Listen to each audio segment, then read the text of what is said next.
Lao Tzu l'a dit. Il faut trouver la voie. Je vais d'abord vous couper la tête. Et ensuite... Qu'est-ce que c'est? Eh mec, ça te dirait de parler de Mulan? Oh mais j'ai dit quoi la dernière fois? On ne traite pas de sujets de mainstream dans cette émission parce que sinon c'est le strike assuré et ça envoie à la poubelle des jours de travail intensifs. Mais non, je voulais dire La Légende de Mulan, un plagiat de Disney sorti par un studio obscur. Pourquoi particulièrement celui-là? Bah, tu sais que le remake, il est sur Disney Plus aujourd'hui. Ah oui! Ah mais surfait sur un événement tendance comme le font tous les youtubeurs. Ah, j'adore ce métier. Mais c'est pas ton métier, t'as jamais reçu d'argent de YouTube. Si vous êtes chinois et que vous regardez cette vidéo, vous allez prendre cher. Si tu commences à dire des trucs xénophobes, je dislike ta vidéo. Oh mon dieu, il va me mettre un dislike. Oh, j'ai peur. Mais attends, t'es chinois toi? Bah évidemment. Prouve-le. Bonjour, je m'appelle Chris Danvaux, je suis chinois, je viens de Shanghai et j'attends le game. Ah oui, et je suis atteint du coronavirus. Ah, là je suis convaincu. Dans l'avant-avant-dernier épisode, on a parlé d'un chef-d'œuvre du cinéma sud-coréen qui mettait son pays à l'honneur. Maintenant, non seulement on parle d'un plagiat éhonté de Mulan made par Disney, mais en plus on va être confronté à de sacrés cas de racisme. Bon, j'ai pas envie de présenter le personnage de Mulan, si vous êtes curieux vous allez faire un tour sur Wikipédia, je suis pas une chaîne d'histoire, donc c'est parti, on fonce.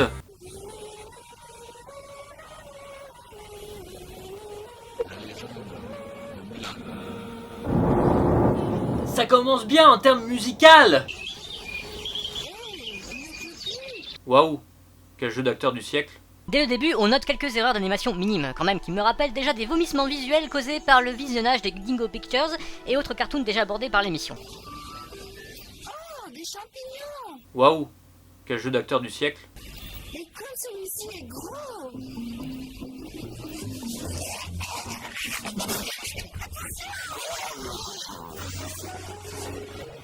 Aïe! Hé, Panda, regarde ce que tu as fait avec mes champignons, idiot! Waouh, quel jeu d'acteur du siècle. Et en plus de l'animation discutable, écoutons un peu ce qu'ils nous ont concocté en design sonore. Ah, le cinéma à l'ancienne. Bruité avec la bouche et réalisé avec les pieds.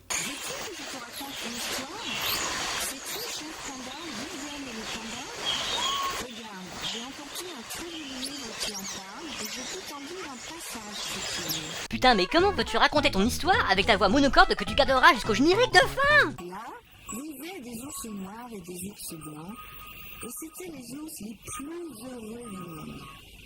Au pays de la lune d'argent, vivaient les ours noirs qui ne trouvaient rien de plus amusant à faire que de regarder le ciel et de compter les étoiles. Mais, lorsque les étoiles s'éteignaient peu à peu, les ours noirs devaient partir en prenant les jambes à leur cou. Parce que les ours blancs, qui étaient terriblement effrayants et dangereux, arrivaient du pays du soleil d'or. Les ours blancs, eux, adoraient regarder les papillons et respirer l'odeur des fleurs pendant les journées ensoleillées.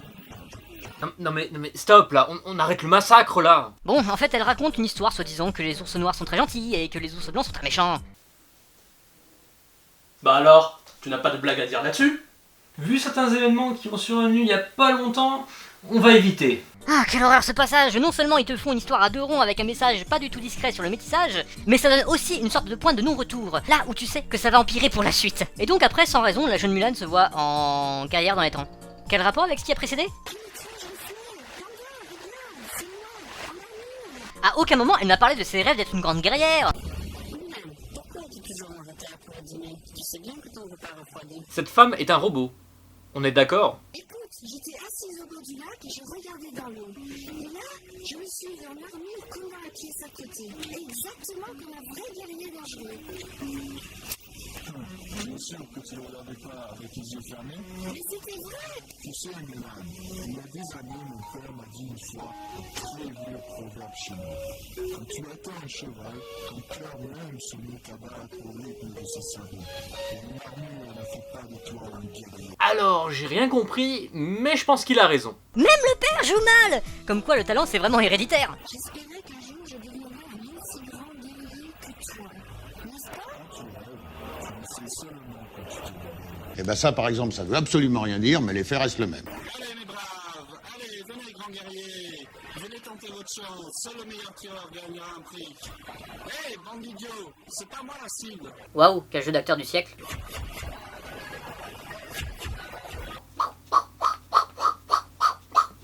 Vu les tronches des personnages, on serait tenté de donner des voix plutôt caricaturales, genre... On est les noirs. Eh ben j'aurais préféré cela, plutôt à toutes ces voix qui se ressemblent et qui, soyons francs, ne conviennent pas du tout au visage. C'est fou comment ils ne respectent pas les Chinois dans ce film. Ah, toi aussi t'es chinois? Non, je suis philippin. Et ta sœur, elle s'appelle Philippine?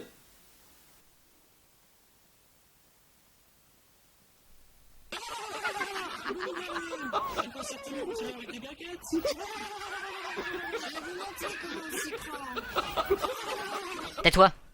Je plaisante pas, ton rire est insupportable. Juste, ferme-la, tout de suite.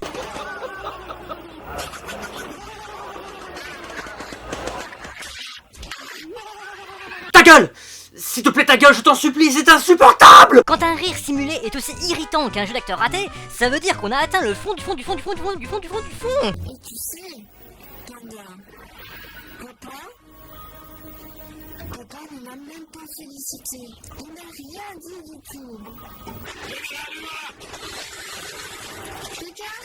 Oui, le caca qui arrive, c'est un soldat qui avertit le père d'un danger qui approche de la Chine, mené par un mec qui s'appelle... Waouh, subtil. Et bravo au producteur d'avoir économisé en réalisant un diaporama de scènes de bataille dantesques, au lieu d'une vraie bataille animée. On apprend pourquoi Mulan a voulu devenir une guerrière. C'est parce qu'elle a vu son père foirer un entraînement au sabre et qu'elle a dit du genre... Même ma grand-mère peut faire mieux. Et puis elle s'autodéclare guerrière parce que nique la cohérence.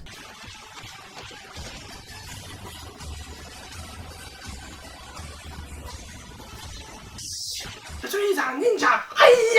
Mulan a grandi et est devenue une vraie guerrière. Par contre, elle a pas mué. Elle a gardé sa voix d'enfant adulte et pour les mecs, ben ça change pas. Venez, guerrier, n'abandonnez pas maintenant. C'est fini, je n'en peux plus. Nous avons perdu la guerre et j'en ai assez de toujours me cacher dans les bois. Je suis en train de mourir à l'intérieur. Achevez-moi s'il vous plaît.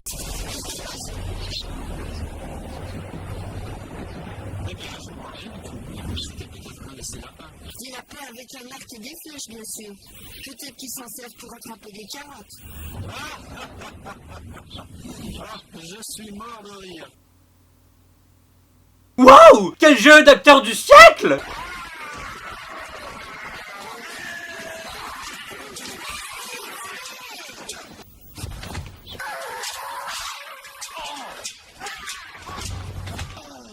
Voilà, c'était épique. Mulan est par la suite envoyée en esclavage dans la vallée de la mort.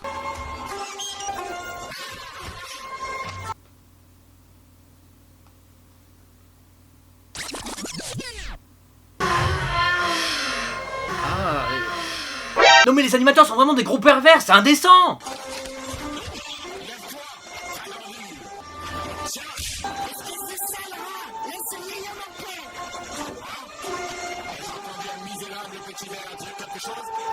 J'en ai marre. J'arrête tout. En prison, Mulan médite et parle à son père. Enfin, un JPEG de l'esprit de son père qui lui déballe des proverbes à la con. Est-ce que je rêve?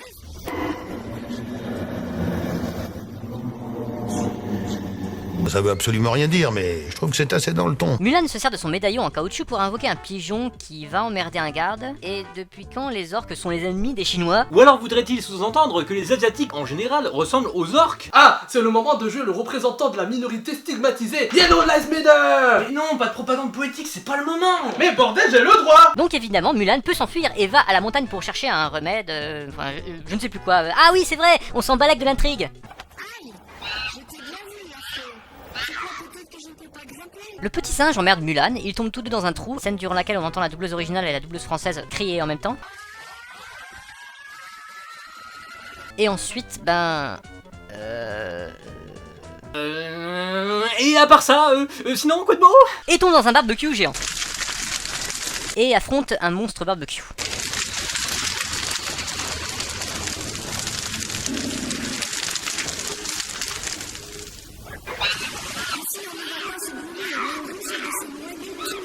J'adore la fille qui reste très sérieuse. Elle va se noyer, elle doit sauver le monde, mais elle le prend pas mal finalement. Et j'ai l'impression que les animateurs fantasment en secret sur Mulan. Je sais pas, une intuition. Ah, c'est chinoise. Toutes des salopes. Malheureusement, ce qui suit sera beaucoup moins stimulant sexuellement. Mulan qui allume un feu avec un morceau de glace, ok. Des JPEG fixes, en veux-tu en voilà. De l'animation de qualité, et non, je n'ai rien modifié. Un background incohérent avec l'action. Là, vous voyez bien que Mulan est une géante sur un gouffre de glace. Des orques asiatiques. De la baston digne de Hélène et les garçons.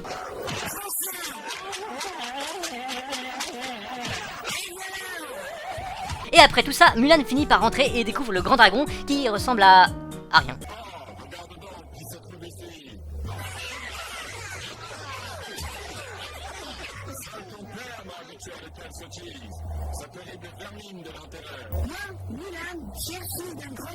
Moi, président de la République. Mais oui, l'idole de François Hollande qui l'a inspiré en politique, bah c'est Mulan. Voilà pourquoi la France va mal actuellement. Mécréants, rappelez-vous ce qu'a dit Napoléon. Laissez la Chine dormir.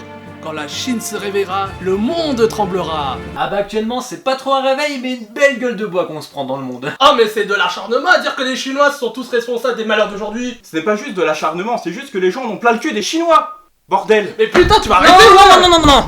non.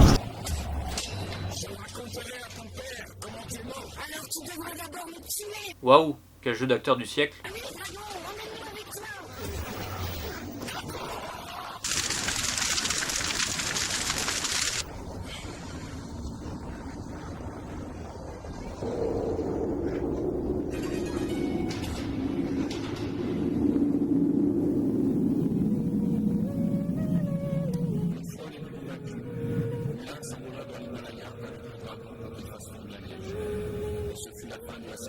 C'est quoi cette fin de merde? Tout ça pour un diaporama digne des pires fans de jeux vidéo. Et à la fin, Mulan retourne dans les temps avec Kung Fu Panda et s'imagine devenir plus tard impératrice de Chine. Apparemment, messieurs les producteurs étaient déjà confiants pour une suite. Elle n'aura pas lieu. Et Mulan de Disney y a eu droit, et bien fait dans votre cul. Un seul mot me vient à l'esprit pour conclure cette analyse. C'est... moche. Voilà. Encore un énième produit foireux destiné à concurrencer Disney, mais sans le talon derrière, avec l'un des pires doublages parmi les plus difficilement supportables et moins drôles que j'ai entendu de ma vie. Pendant tout le visionnage, j'étais constamment en train de me face-palmer. Ah! Bon voilà, j'ai sorti une vidéo sur Mulan en même temps que le remake live au cinéma. J'espère que les vues et les référencements vont suivre et que j'aurai droit à la monétisation. Il vaudrait mieux parce que putain, j'aimerais que mes efforts soient récompensés après la vision cataclysmique de ce dessin animé pourrave. Et devinez la meilleure. Ils étaient tellement fiers de leur film qu'ils en ont fait un jeu sur PS1. No fake.